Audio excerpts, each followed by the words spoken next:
Good morning, everyone. I think we can begin.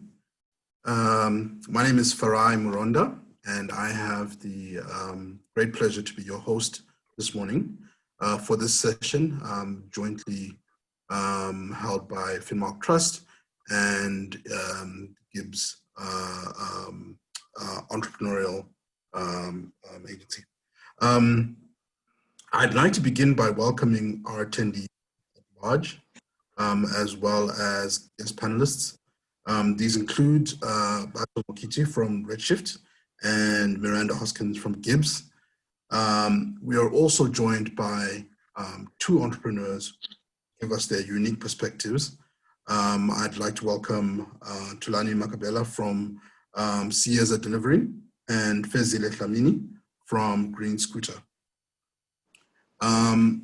We are gathered here today to discuss the SME sector and showcase a number of innovations that have emerged in light of the COVID-19 pandemic and the disruptions to business due to the lockdowns. These are innovations directed at supporting the sector. And in so doing, and maybe just to paint a little bit of context, I'd like to just very quickly paint a statistical profile of the SME sector in South Africa. The SME sector in South Africa has about 5.5 million different SMEs. Of these 5.5 million, quite a small percentage, only 14%, are what we call fully formalized businesses. These are businesses that have registered with the CIPC, registered with SARS, and are up to date with their tax compliance, are VAT compliant, and all of the registrations and compliance processes that a typical business would need to go through. The vast majority of the businesses within the SME sector operate on an informal or semi-formal basis in which they're outside of the purely formal economy. And in fact, 2.9 million of that 5.5 million are what we call survivalist businesses. These are businesses wherein an entrepreneur has an idea and they leverage that idea basically to create employment for themselves and generate a living. More importantly though, the SME sector is the largest source of employment within the country. SMEs employ about 4.3 million South Africans. This is in contrast to the 3.5 million South Africans that are employed by large businesses. And does not include the informal businesses that I referred to.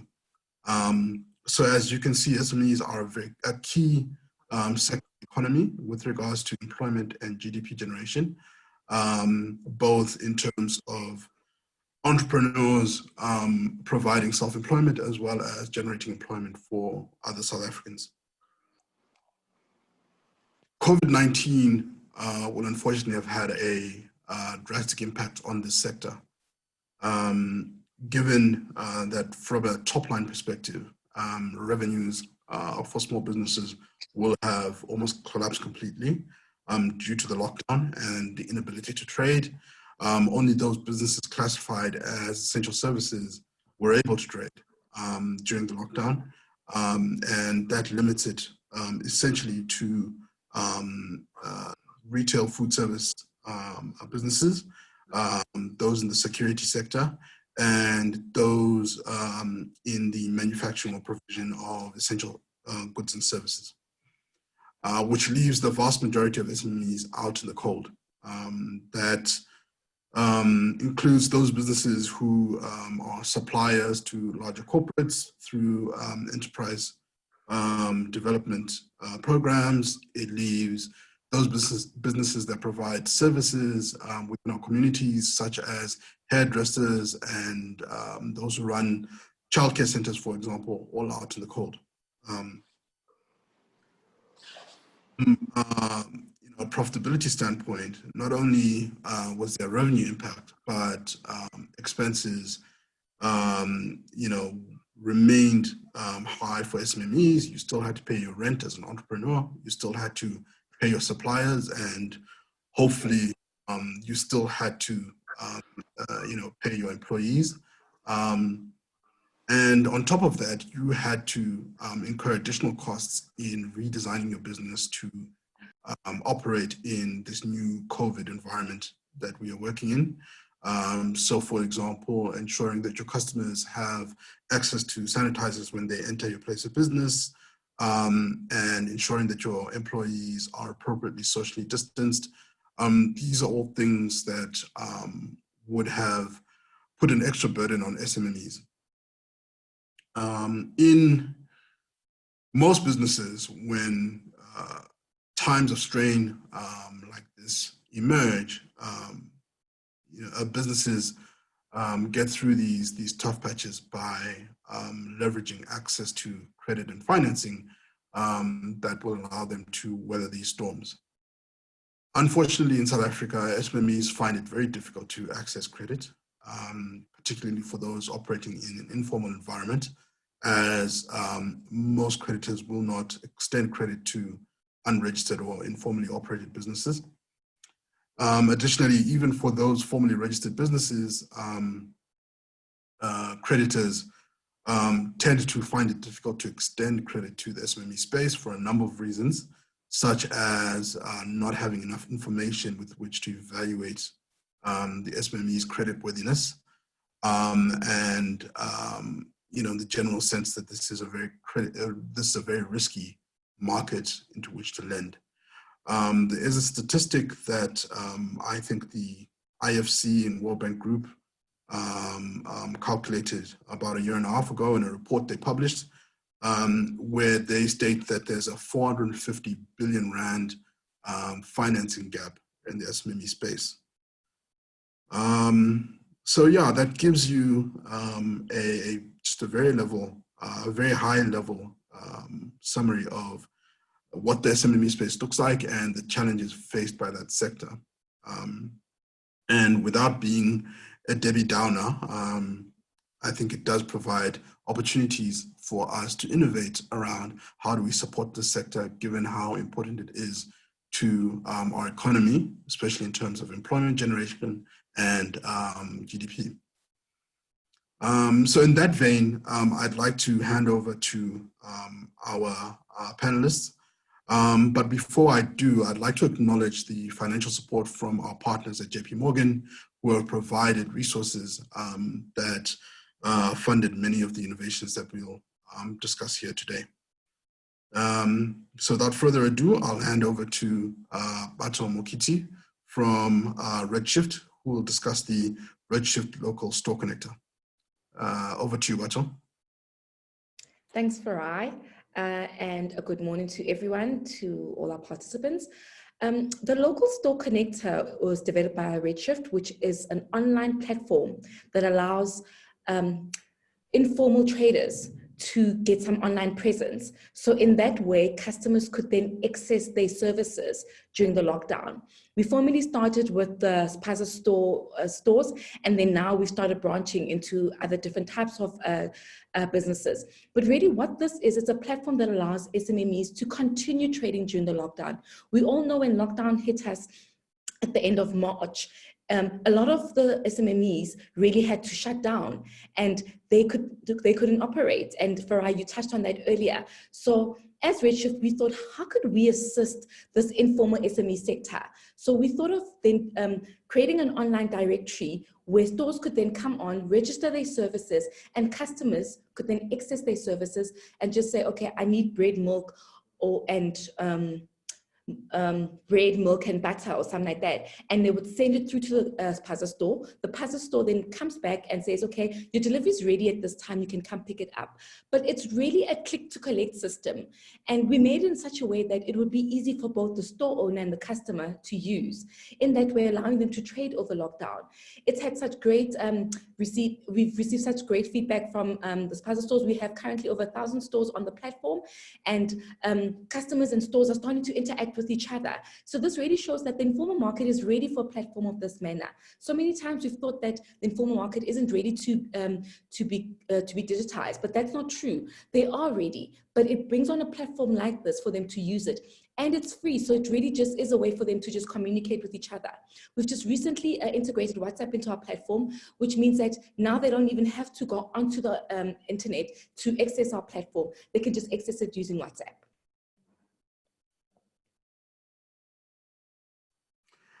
Thanks for that, Ato.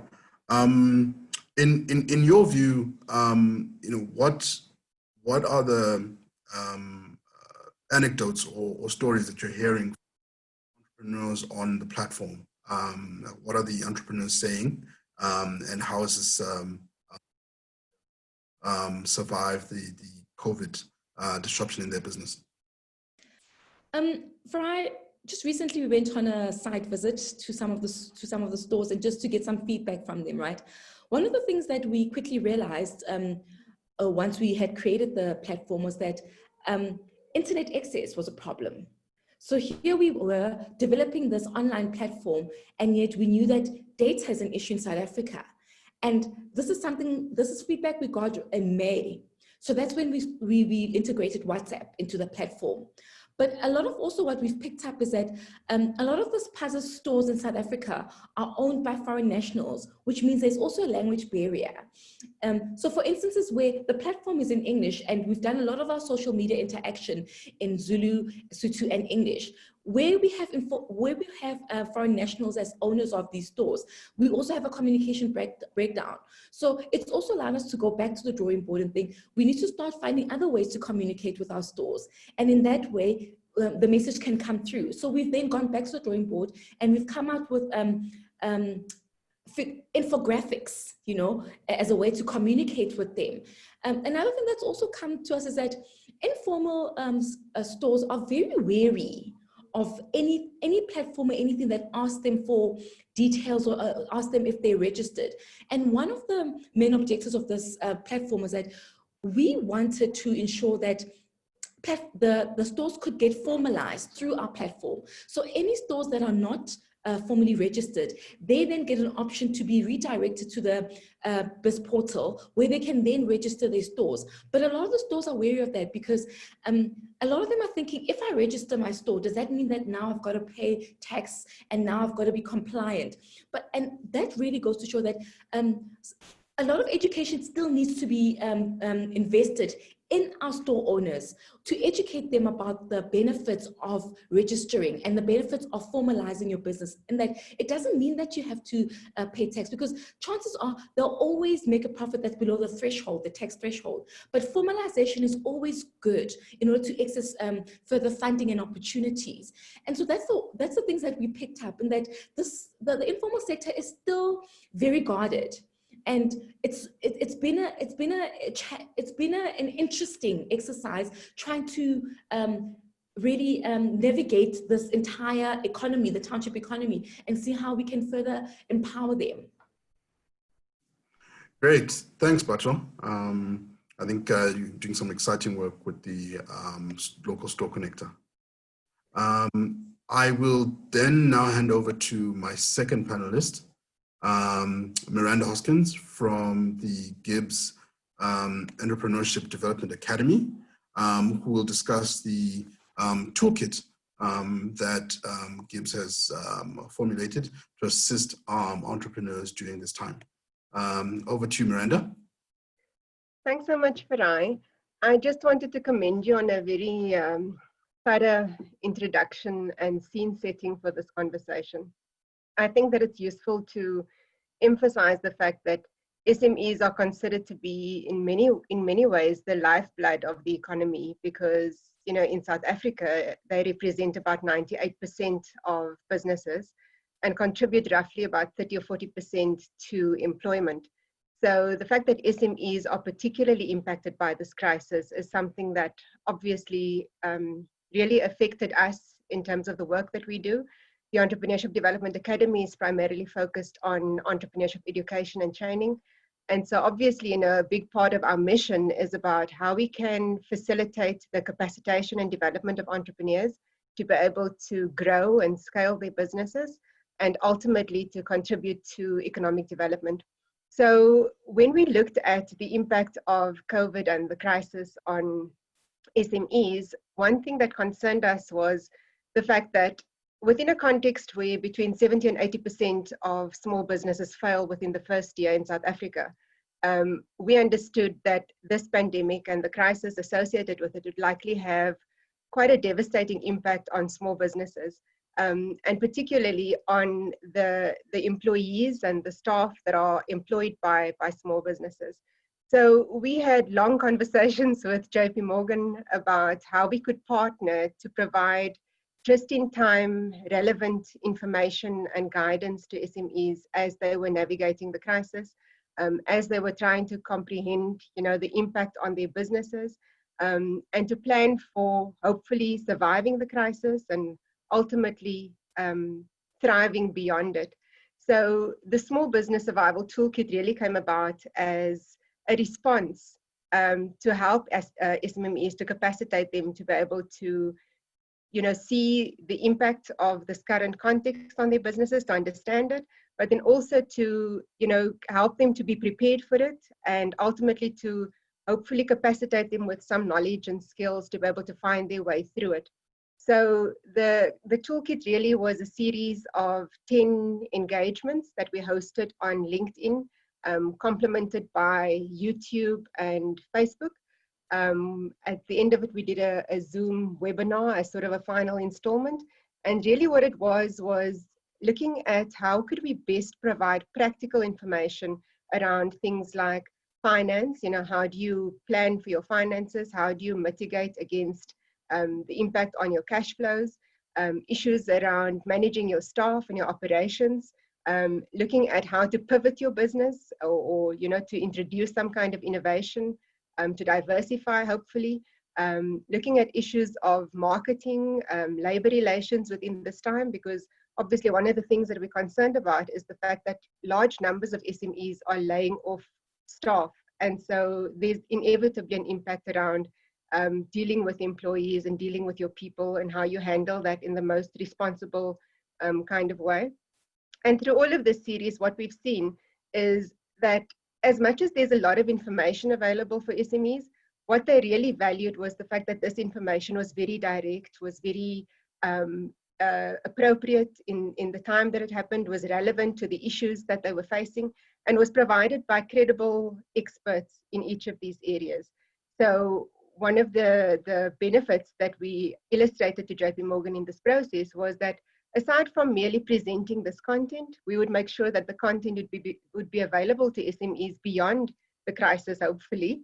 So we'll leave it on the platform, that it's open source, so it is freely available, anybody can access it.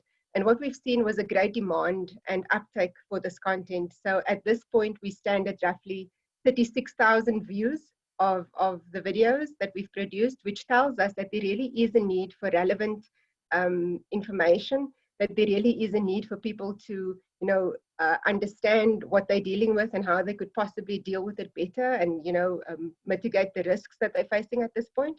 And also that SMEs really value the fact that, there was this information and it was packaged in a way that was accessible to them, that was understandable, and yet remains relevant, not just for this crisis, but beyond it.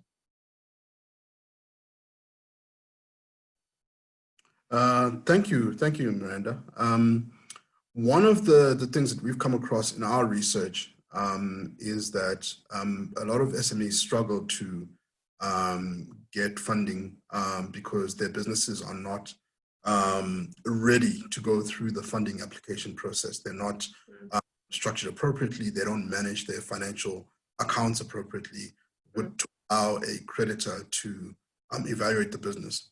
But on the other hand, we've also noticed that a lot of the large creditors, the commercial banks, find it difficult to understand SMEs and entrepreneurs. Do you have similar sort of resources that speak more to the creditors and the supply side of the financing, as well as a business toolkit that speaks to the entrepreneurs and the demand side of the financing?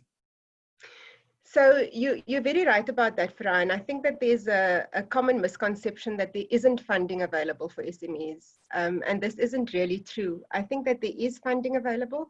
What is difficult is accessing the funding that is available, because as you correctly point out, large numbers of SMEs don't have financial competence. So they struggle with managing their finances, they struggle with having the appropriate conversations with financiers like banks, and other retail finance institutions. And so that is very difficult. Given the fact that we understand that and we know that this is a very real concern, the first installment in the toolkit was actually committed towards the topic of finance and how you can manage your finances and the financial support mechanisms that are currently available.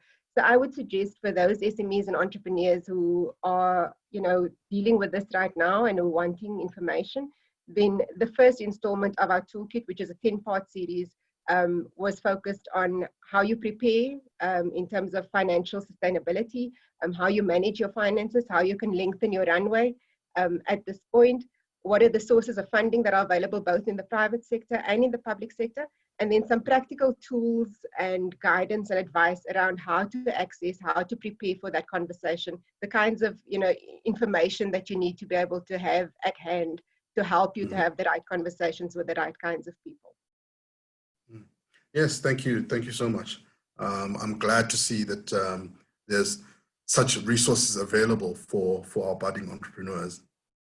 I'm going to turn now to the entrepreneurs that are on our panel. Thulani Makabela is from Siyeza Delivery. And Thulani, I'm going to ask a couple of questions just to get us started, and then we can discuss how you've dealt with COVID and what resources you found available to assist you in that journey. Morning, Thulani. Morning. So we can start first by just giving you an opportunity to tell us a little bit about your business. What is your line of business? How long have you been operating from? And how big is your business? Can you hear me? Yes, we can hear you. Okay, thanks. This is my first time on Zoom. Yeah, so it's fascinating. Yeah, I started Siyeza Delivery in township in a township called Tembisa. Siyeza Delivery started as a business coming from the side of a frustrated customer. We're in lockdown. That's how the business started. Just wanted to order like food and everything.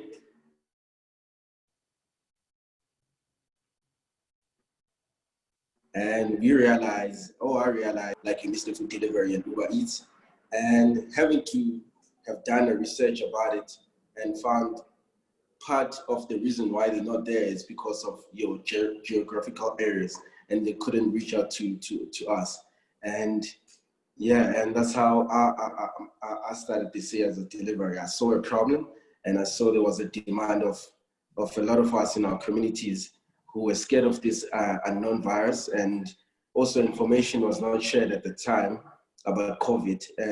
So I had to create a company, and reach out to some of my guys who were also in a developing software space to ask them if this it can be done and it's possible to mobilize it in an app where our community, because we understand the roots ourselves, it's better for us as the company to navigate and also look from a different perspective where we reach business from their side of shops, and also the courier services where we act as a middle man.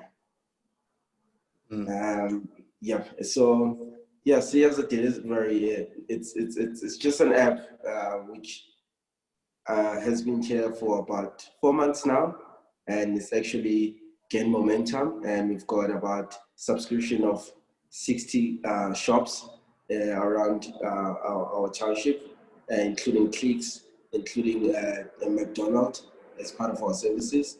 So we are growing and also reaching out to the space, and we're also learning, because I'm not from a technological side. I'm just a person who was a customer, frustrated one, saw a gap, and yeah, the growth has been has surprised us as a business from all. Okay. Yeah. No, that's it's interesting that you saw this pandemic as an opportunity rather than as a crisis, and that speaks to your resilience as an entrepreneur. How have you seen the reception from your customer base? Pardon? Oh, sorry. How have I seen it? The reception from your customer base. Yeah, our customers, we had to, I think those were one of the challenges, that we had to educate our customers how this is going to work. So that had to be a bit of an expense, because we had to reach out to the customers itself and also teach them how to use the app. And we found some of them were just fond about the WhatsApp. So instead of using the app sometimes while creating ways to adapt, we just felt, let's use their comfortable way of communicating, which is the WhatsApp. We just order through the WhatsApp, and we also communicate with the business where they're ordering food, and have a data line or database of the business that are listed on C as a delivery, for them to also understand where they can also order food and everything. Because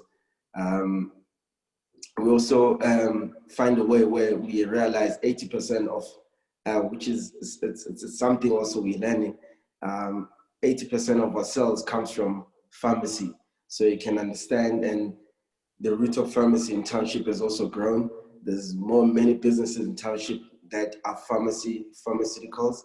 So we're just blown by that, and the reception is now our customer get to understand where we're coming from, and it's also a challenge, but we are working as one into finding solutions. Yeah.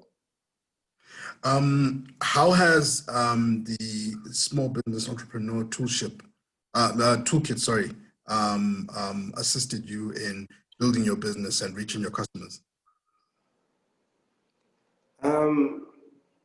I could say such mediums or such platforms have gave us trust to the people that this is actually a business, and we also ensure that our services are easy to use and as an interface for our customers, so they cannot even feel as a battle. Because you remember, you come from a space where technology on our side is still seen as a modern tool. It's still seen as an urban tool. So having us as a business who also at the time saw technology as something that we can probably find in 5 years' time and whatever, because of all those services start from urban areas and then come back to us.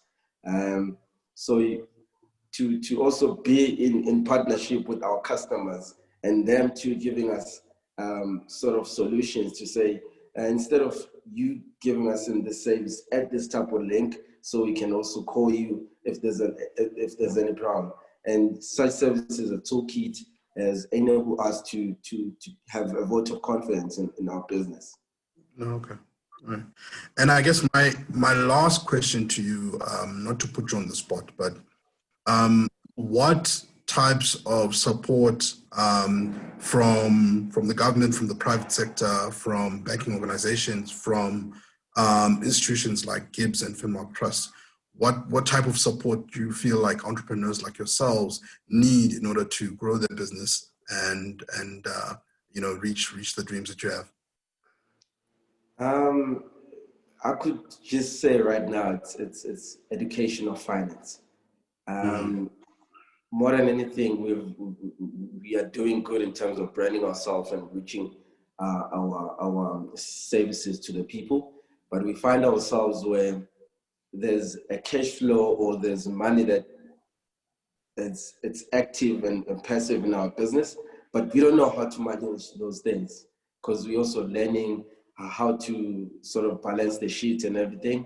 I think if we can have financial understanding, and as you Gibbs create a platform where entrepreneurs like me can come to and do a course where we're able to pay for it as well.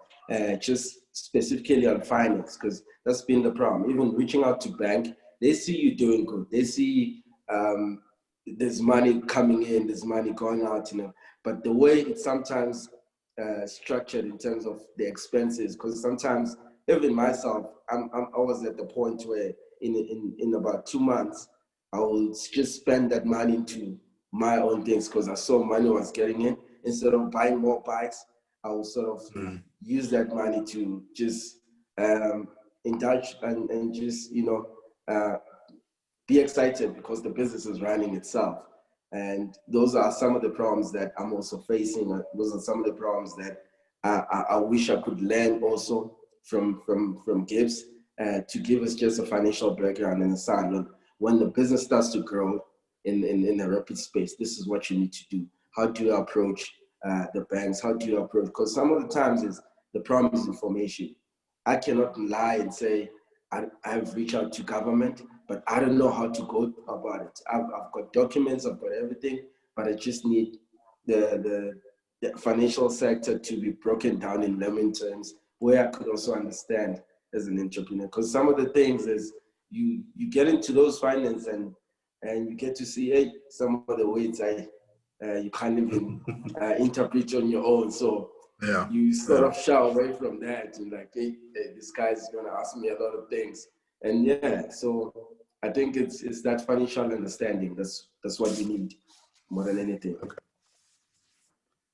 Thanks for that.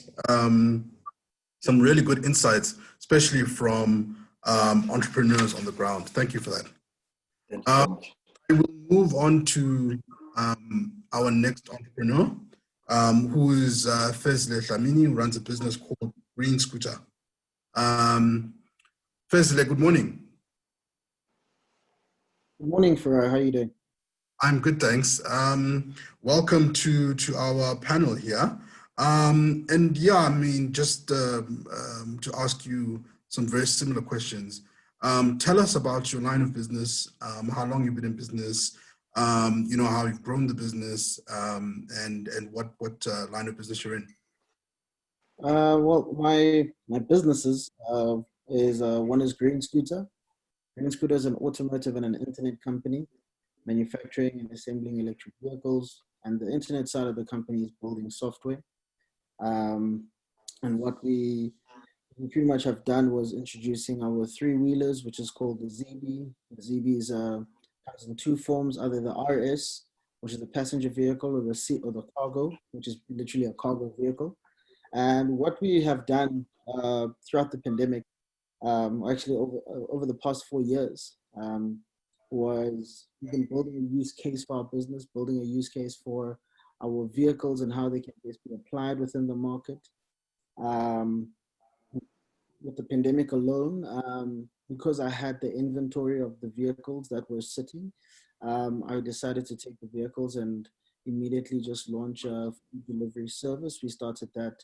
It was an idea that I'd come up with, which is called Scooter Treats. Came up with it back in 2015, when I actually also came up with Green Scooter. It was a food delivery service. I wanted to test it out, see how our electric vehicles can actually participate within the entire ecosystem, because what I'm actually doing is architecting transportation logistics through electric mobility and smart mobility. So what we did was we launched literally on the Monday after the official shutdown on the 26th of March. So we've been trading ever since. Literally utilized WhatsApp first because it was supposed to be a pilot, supposed to be a use case, but people took it more seriously than I thought. Like I said, the idea came up with it many years ago. Wasn't really keen on launching it anytime soon. We've been trading, delivering groceries. And what we also did over time was connecting the township with the suburban market. And that is literally only through food. So right now we are the only e-services company that sells and delivers food at an affordable rate between the township and in the north, east, central of Johannesburg. Over time through this pandemic, I also because I don't want to have to pay someone to build an app for me. I literally taught myself how to code and built the app myself. Getting some assistance from a number of YouTube tutorials. So it will be launching on iOS first. Still just treating this thing as a pilot because, you know, it's a market we already knew. It's as if this black swan just came at the right time for us, you know? Yeah, and that's what I do. Well, that sounds great, and you know, I love that innovative spirit of you know, designing the app yourself instead of you know, outsourcing that to someone else. That's great.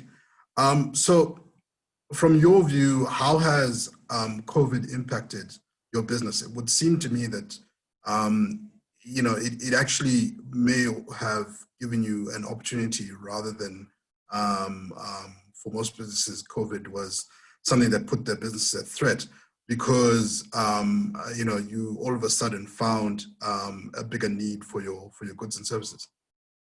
Yeah, you know, COVID is a meander. You know, it has its pros and its cons.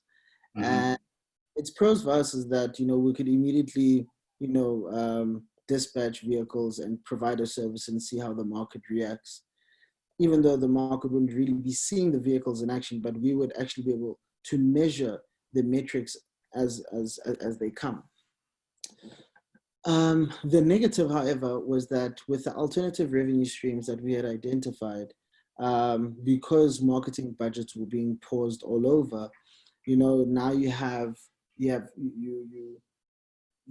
no opportunity of making that extra X amount of rands a month. So COVID, how does it treat our business? It's a meander. Sometimes it's good, sometimes it's bad. It's just how we decide to move forward. And the most important thing for me is that because I've bootstrapped my business, like literally from start to finish, I don't really feel the pinch because till today I still fund my own business. You know, once you understand the environment that you're in, that you're within a much bigger ecosystem where funders, creditors, government, politicians, etc., control this entire system where you'll forever be alienated or ostracized from not having access to certain information, like the previous speaker was saying. You find your way of getting around the world. No, that's great. That's great. What tools or you know, avenues of support have you used to get to where you are now? I know you mentioned YouTube tutorials to teach you how to code. What other sort of resources have you leveraged to get your business off the ground? Just a lot of reading, you know.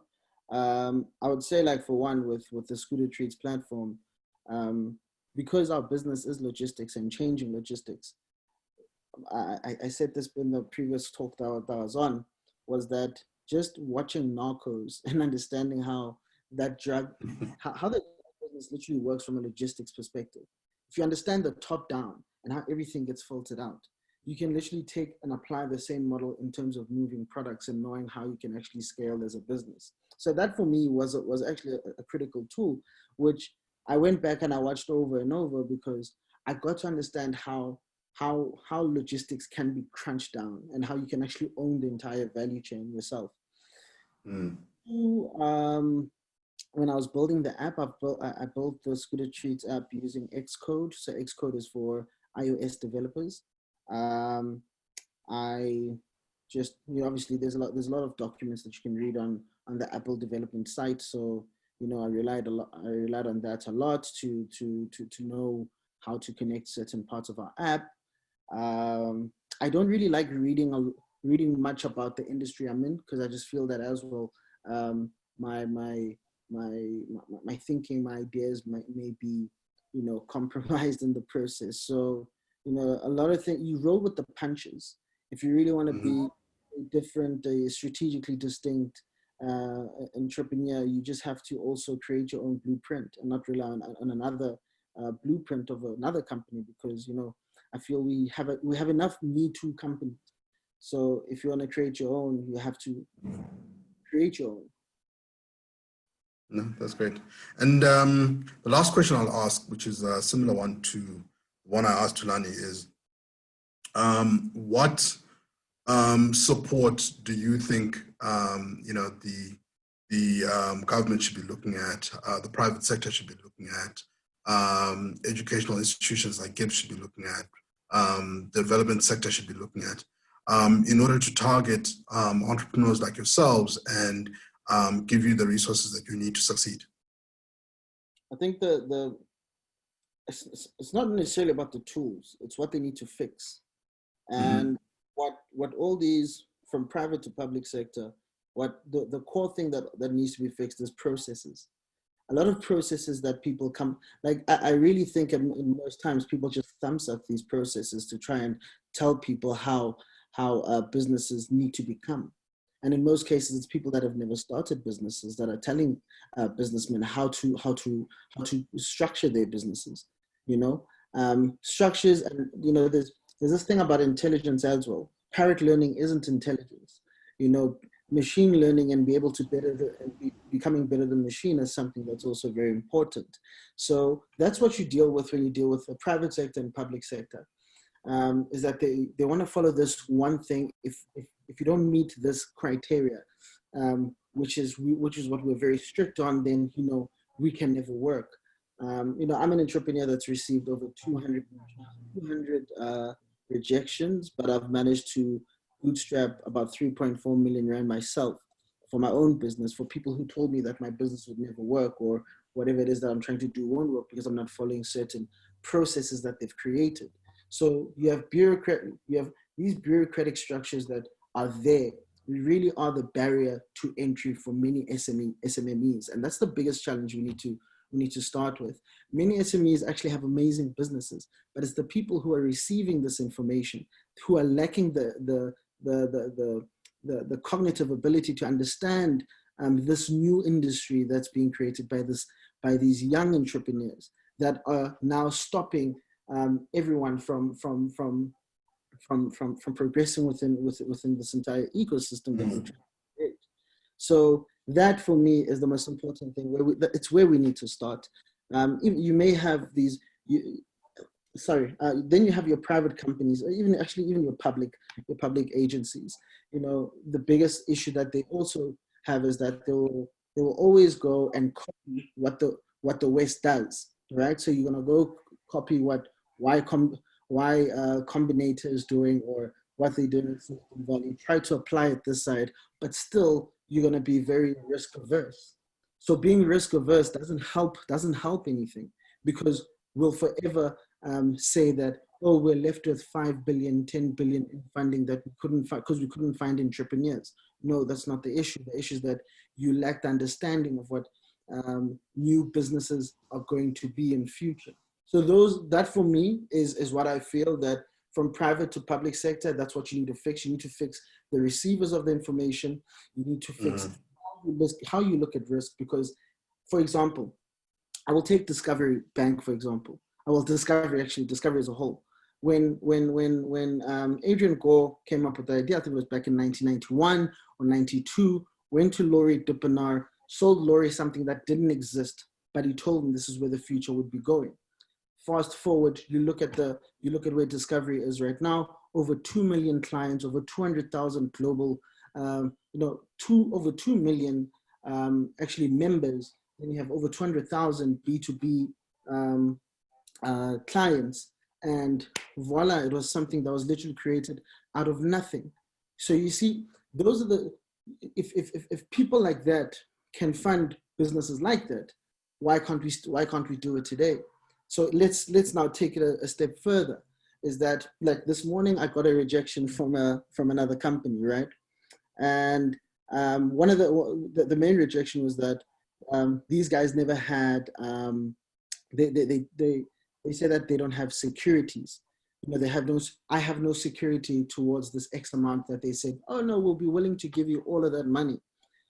now it becomes a thing of, cool, as a prehistorically disadvantaged individual, how then am I supposed to progress as an SME, as a young entrepreneur?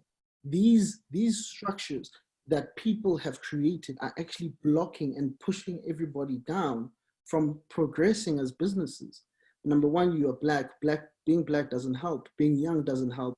You have to be politically connected. You have to be someone's child, and there's nepotism that comes into play. Like, there's so many things that are preventing our country and, you know, third world emerging markets from developing. I think I've said a lot, but I hope that's enough. Oh, thank you so much for those insights. And a lot of this speaks to, you know, stuff that we've come across in our research as well at FinMark Trust. And it's just great to hear confirmation of that from the horse's mouth, from entrepreneurs on the ground. Thank you so much for that, Fizile. Thank you. We will move on to a Q&A section. To the attendees on the webinar, please feel free to post your questions in the Q&A box. And as they come in, we'll try to address them as they come in. We have a question that was posted by Grant Robertson, and it's a question directed at Mmabatho from Redshift.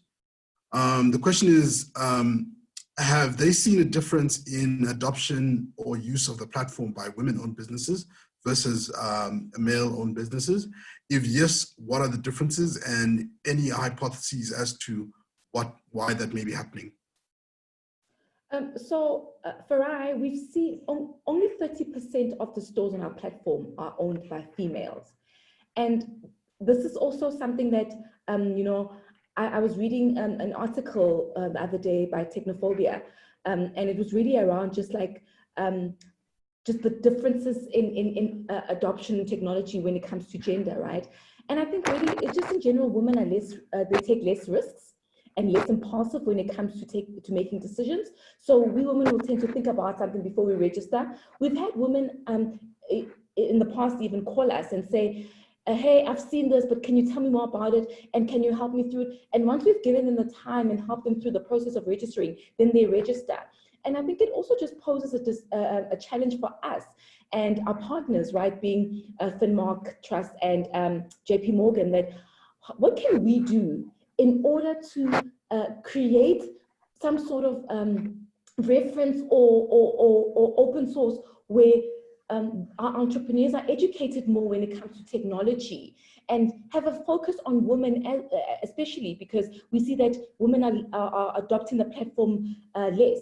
So I think it also just poses a challenge for us as partners to see what more can we do to not only empower our entrepreneurs as a whole, but to empower the females, the female-owned informal businesses, so they become part of this platform. And it's really something that we're looking into, because we want to ensure that more female businesses are on our platform and more youth-owned businesses are on our platform, because we know that the future really lies in the young entrepreneurs of this country.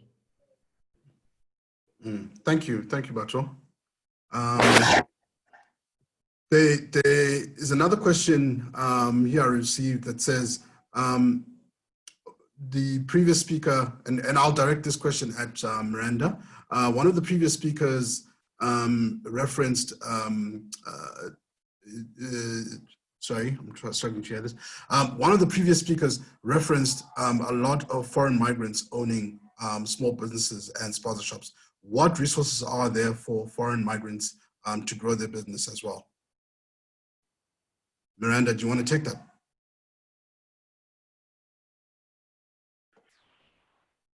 I think that it's very true, Farai, that foreign migrants own many spaza shops, particularly in townships and so on. I will say that from our perspective, we run some large programs. One of those large programs is focused on township entrepreneurship, and we've run that one nationally, so across the country. We're currently planning for our next rollout of our township entrepreneurship program. And in that program, we don't discriminate against, between South Africans or non-South Africans. We invite everybody who's in the community that we're targeting to participate in our program. And so we have seen that there's quite a few foreigners who participate. What we will say though is I think that there's a misconception sometimes about the value that is being added by foreign-owned businesses. And so what we have seen is that in our program, for example, there's a lot of cohesion that happens when you understand that you're in a room full of peers, people who have the same struggles, the same issues, who are struggling to and trying their best to run and grow businesses that ultimately provide for their families and for people in the community. And when you try and explore those commonalities, you find that there's very little room for conflict that doesn't make sense. I know that government, specifically in terms of the interventions currently, the financial aid is specifically targeted towards South African citizens. And I can't say that I'm very familiar with particularly public sector funding that would include non-South Africans at this point. Okay, thank you. I know Bato's hand up. She wants to take that question as well. Yes, thanks, Farai. So one thing that one way we went about it, right? We did some research on the different associations, and we realized that each foreign national community, they have some sort of a community or an association. And we then tried to then get through to the spaza stores in that way. It wasn't, we weren't really openly received in the beginning, but what I did is later on, in the past few days, I went back and I picked up the conversation again, having gone onto a site visit and having spoken to some of the spaza stores to say, how can we collaborate together? And how can we do something and collaborate? And I think more than anything, what we need to realize is in order for us to do well and in order for us to assist our informal market, it needs to be a collaborative effort. We can't do it on our own as Redshift, as FinMark Trust, as JP Morgan, as Gibbs, or any of our partners, right? But we need to do it as in collaboration with the different associations because they understand that community well. They understand the language that they communicate in. They understand the challenges that they have. And so the one way how we can overcome this challenge is really through collaboration, because what I also found is that each one of these communities, like the Somalian Spaza Store Association, they have a fund of their own. And so we also need to find a way to say, we understand that there's a fund that you have. What is it used for? How can we assist? In what ways can we also support in growing this fund for you? Because South Africa is a hot pot, really, a boiling pot of African nationals, right? And it's really the hub of Africa. And so we can't create solutions that are just for South Africans, because in that way, then we are missing out on a huge chunk of the informal market. That is so true. That is so true. I'll take one more question from the Q&A. It's from Lesego Mashego. She says, a question for the entrepreneurs. Given that their businesses are provided in townships, how are these paid for? Is there appetite for digital payments within these communities, or do they operate on a cash basis only? Tulani and Fezile, do you guys want to tackle that? Yeah, I can. So there's so much appetite in the township. People have actually been missing it. It's like the closer you look, the harder it is to see. And one thing that I come to learn is that out of the 300,000 businesses that exist in the township, and because the entire economy is worth about 100 billion rand plus, only 60,000 of those businesses are actually digitized. And the most important thing now that you come to learn as you're providing a service to people in the township, that as long as you are educating them, as long as you are also being patient as a robust entrepreneur, you can actually convert all of them. But there's a new ecosystem that needs to be created. The same type of ecosystem that you're picking in your various communities. If you can take the same thinking applied within the township, you can actually own a certain section of that economy that's there from an e-commerce perspective, because that's essentially what we're doing. But it takes time, and the entire landscape will adapt to it sooner than you think. So thanks to a pandemic again for getting people to be conscientized enough to understand where the world is going. That's great. From your perspective, do you see your customers being pliable to digital payments, or are they still hanging on to cash payments? Look, it's all about how you push the needle, you know, with our customers. So in the beginning, people would like first-time customers would always try and strive for, hey, can we actually pay you by cash, or can you swipe when you come? But we've just managed to migrate most of our returning customers and new customers to our more digitized platform. In most cases, because of banking security measures for fraud, etc., because that took a huge spike during April, May, June. We found ourselves, acquiring speed points from your Yokos and applying that within our business. So it becomes much easier. But as well, like I said, you roll with the punches. You're taking an entire, because you have to look at the merchant. You need to look at the customer, and literally trying to connect those two in a way that they would normally communicate when they're outside of their comfort zone is something that really does take some time in switching. Mm. Okay, thanks for that. We are nearing the end of our session today. But in closing, I'd just like to firstly thank the panelists for the insights and the very informative discussion we've had. I'd like to thank our entrepreneurs for the inspirational journey they've walked, and we definitely need more entrepreneurs similar to yourselves. When I look back on the discussion we've had, I've noticed a couple of themes that have emerged that I think we would all do well to note. The first is the emerging prominence of WhatsApp as a commercial platform. Bato spoke about WhatsApp engaging with store owners and customers through WhatsApp, and so did each of the two entrepreneurs. And I think there's something there, both from a innovation entrepreneurial standpoint, as well as from a policymaker standpoint, to note the growing prominence of WhatsApp as a communication channel, not just for person-to-person communication, but for commercial communication. The second thing I note is the need, obviously, for entrepreneurs to be armed with financial resources that allow them to engage with the credit providers on a more equal footing, and allow them to better manage their businesses. But also from the perspective of the credit providers, for them to take a different look at SMEs and not apply the same cookie cutter principles and think differently about small businesses. So with that, I'd like to say thank you to everybody. And we hope that you'll join FinMark Trust in other events that we'll be having. Thank you to our partners at Gibbs and JP Morgan. Thank you again to the panelists and the entrepreneurs.